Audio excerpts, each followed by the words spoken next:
Good afternoon, everybody. Thank you so much for coming out today. I'm here today to demand the state of New York change its bail reform laws that took discretion away from judges to set bail. That'll take action by state legislature, but Assemblymember Jen Lunsford refuses to say what she'll do about it. She refuses to take a stand. Maybe she's afraid of upsetting her political bosses in Albany. My only bosses will be the great people of our Assembly district. I'm running for state assembly to take the stand that Lunsford won't, to do the work for our residents that she refuses to do. As your Assembly member, I'll work relentlessly to change disastrous state policies that reward criminals and put the innocent at risk. It's time to reform the reform. We have to expand judicial discretion over release decisions to allow judges to impose conditions like bail on any defendant's release, whatever the crime, within reasonable guidelines. Most importantly, the law must allow judges to consider public safety and the defendant's risk of reoffending when considering bail. Imagine that. Let judges consider public safety. And Jen Lunsford just can't bring herself to support it.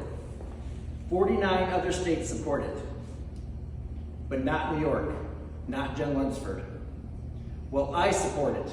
The residents of our Assembly district support it, and no one will benefit from it more than residents of poor and minority communities who are disproportionately victimized by violent crime.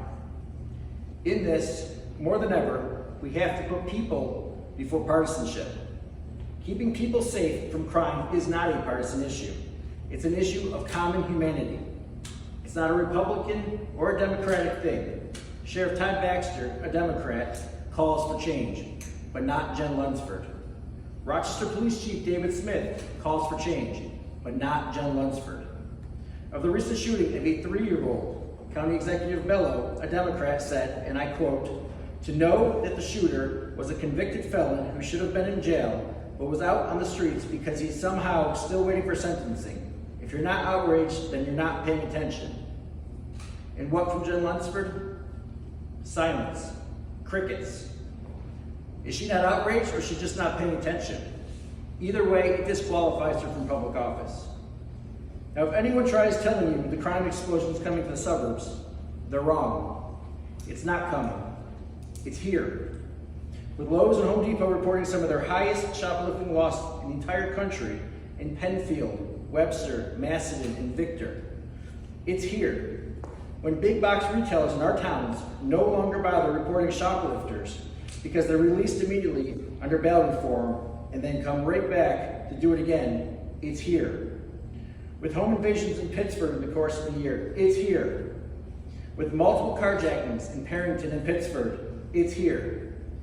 And with Jen Lunsford in the New York State Assembly pretending that none of this is really happening, it's here.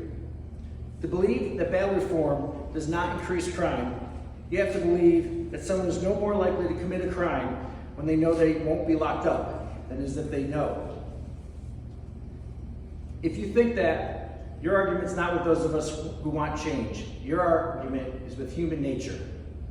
Like the sheriff, the police chief, the county executive, I'm calling for change. And change begins by removing an incumbent assembly member in a position intended for a functioning assembly member. It begins with electing a new member of the state assembly to pursue that change. And that's why I'm running for assembly for the people of Parrington, Pittsburgh, Mendon, Penfield, and East Rochester. Thank you all very much for coming.